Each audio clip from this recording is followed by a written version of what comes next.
Hello friends, welcome to WinGravita, and today we are going to talk about the part 8 video of acids, bases and salts. So in this video we will cover the topic of indicator and litmus paper. So if you want to find whether a substance is acidic or basic, you will use indicators. So all substances cannot be tasted to find whether the substance is acidic or basic in nature. So for example, if you have orange, you can taste it, and if it is sour in taste, then you will say that orange is acidic in nature. So this orange can be tasted, but there are like tons and tons of other substances which are toxic in nature, so that it can't be tasted. Okay, for such substances we have indicators. So these indicators tells whether a substance is acidic in nature or basic in nature. So we use indicators to find whether a substance is acidic or basic in nature. So some indicators change color according to the substance nature and tells us whether that substance is acidic or basic. So the best example to depict this third point is turmeric. What it is? Turmeric. Okay, this turmeric is actually in yellow color. Okay, it's an yellow color. So it is also called the alkaline indicator. Okay, it is also called the alkaline indicator, because actually we will see why it is. Okay, so this turmeric is actually in what color? It is in yellowish color. So if I made this turmeric to be in contact with acids, it will have no change in color. No change in color. No change in color. So if I do the opposite, that means if I made basic substances to be in contact with turmeric, the turmeric will change red in color.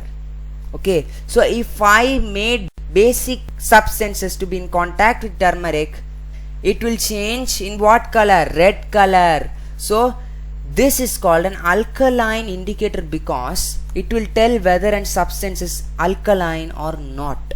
Okay, so if I put a random stuff into this turmeric and if it didn't change color, that means this is not a basic substance. That substance which I've made to be in contact with this turmeric and didn't change color would be either acid or a neutral substance. Okay, so that is because alkalines, if it comes in contact with turmeric, what happens? It will change to red color. The turmeric will change to red color. So if it did not change the color, that means it's not a basic substance, but it can be either acidic or neutral substances.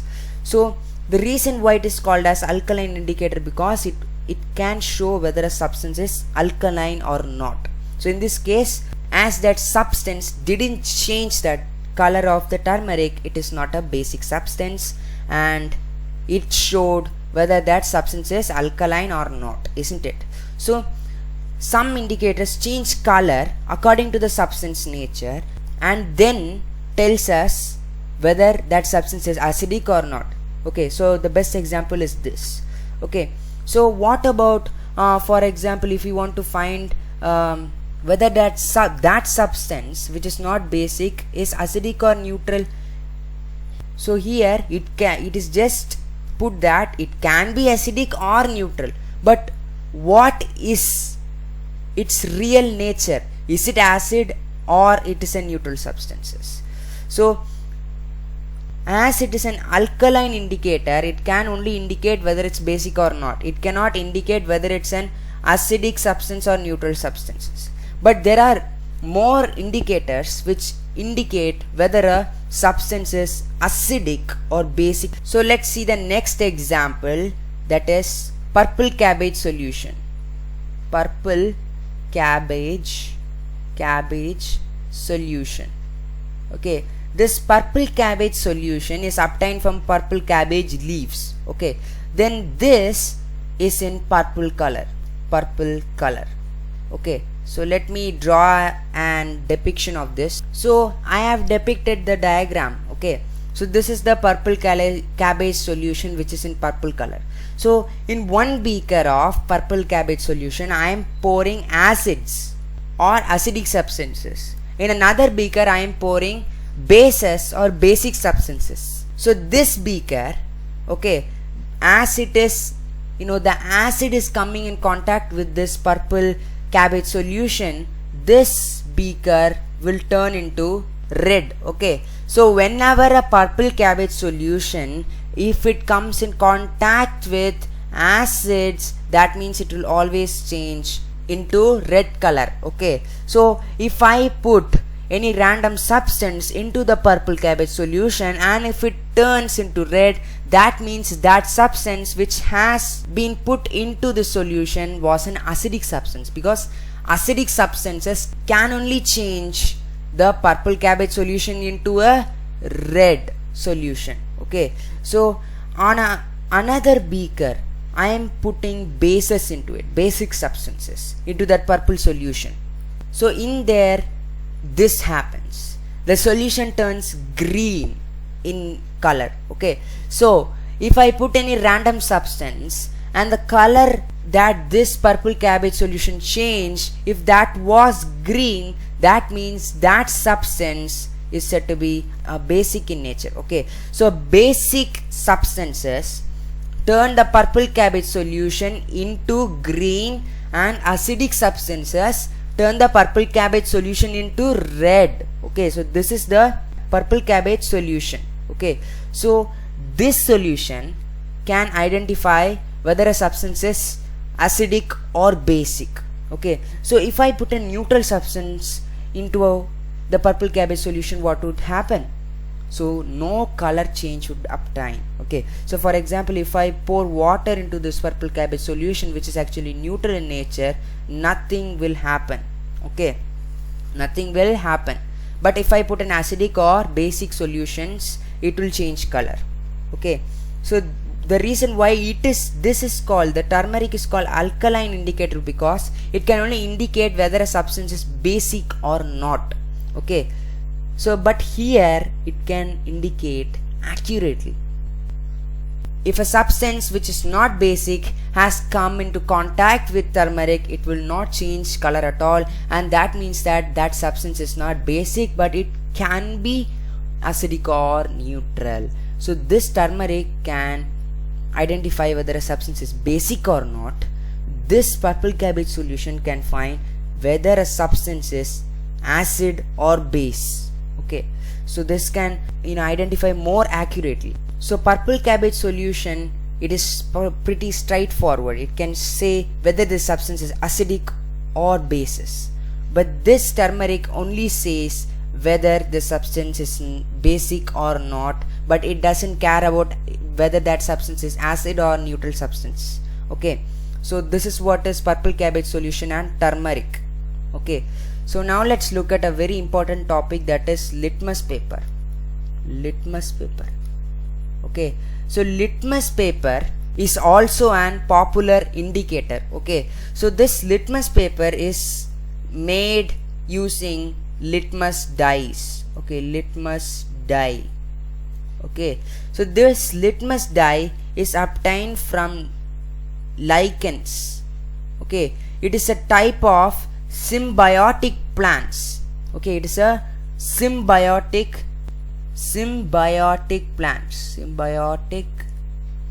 plants.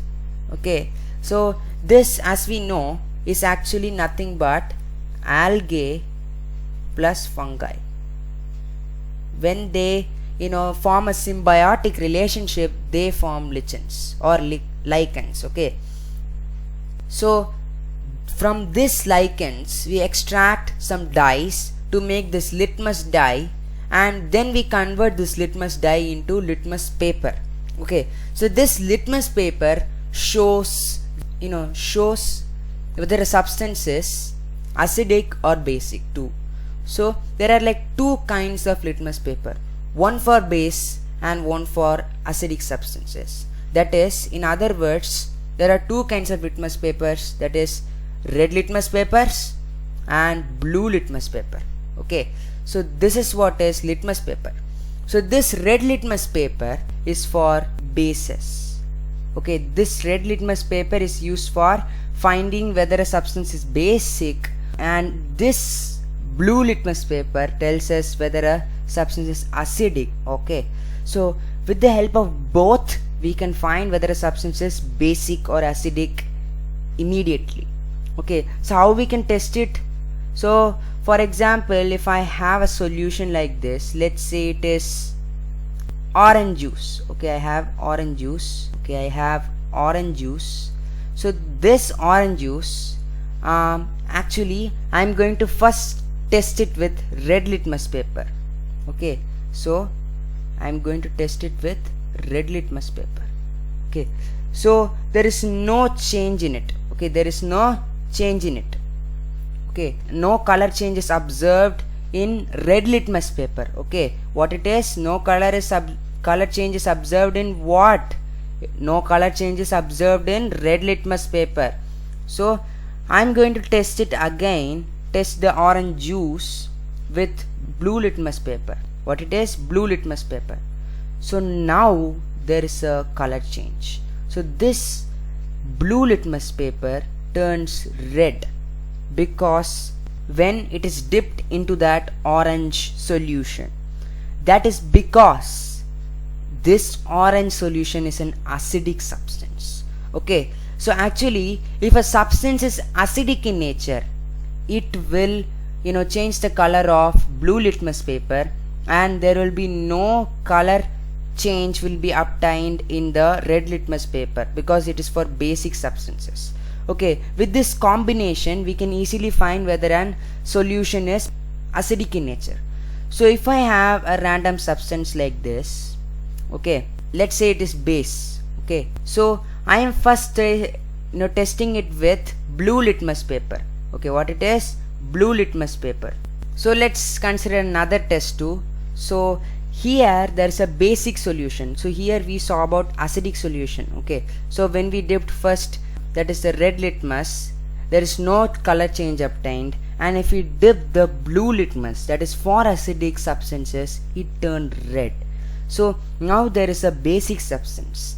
So if I put this blue litmus in, there will be no color change. Okay, but if I tested it with this red litmus paper, the red litmus paper would change into blue because this solution is a base. Okay, it is a base. Okay, so if litmus paper was tested on basic substances, okay, if litmus papers were tested on basic substances, the blue litmus wouldn't change color, but the red litmus will change into blue.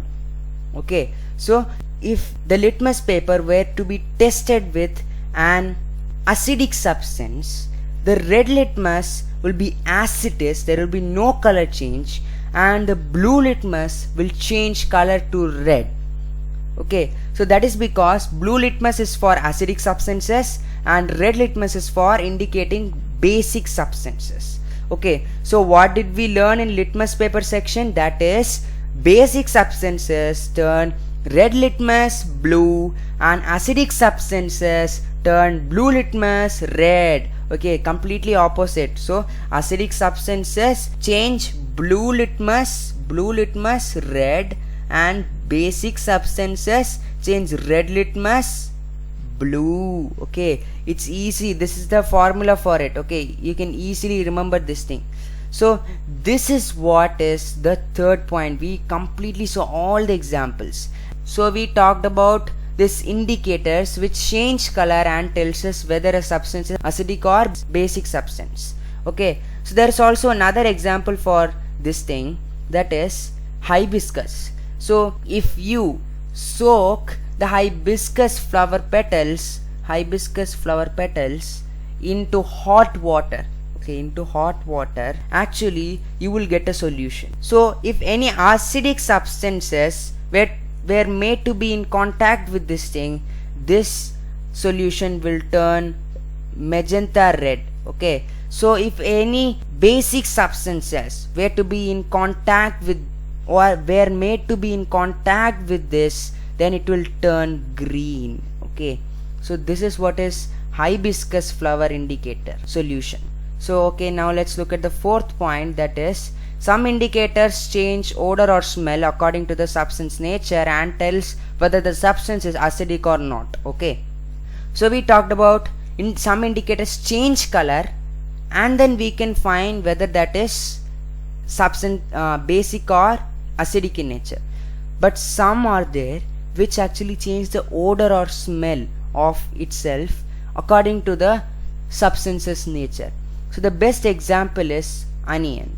Okay, so if you have an onion like this, let's say, okay, I am just drawing a rough figure of onion. So if I took all the juice inside of this onion and if I collect it in a beaker, let's say, okay, I am collecting the onion juice in a beaker, and then if I add any basic substance to it, okay, first of all, any basic substance to it, what will happen? Its smell will change. The solutions smell will change.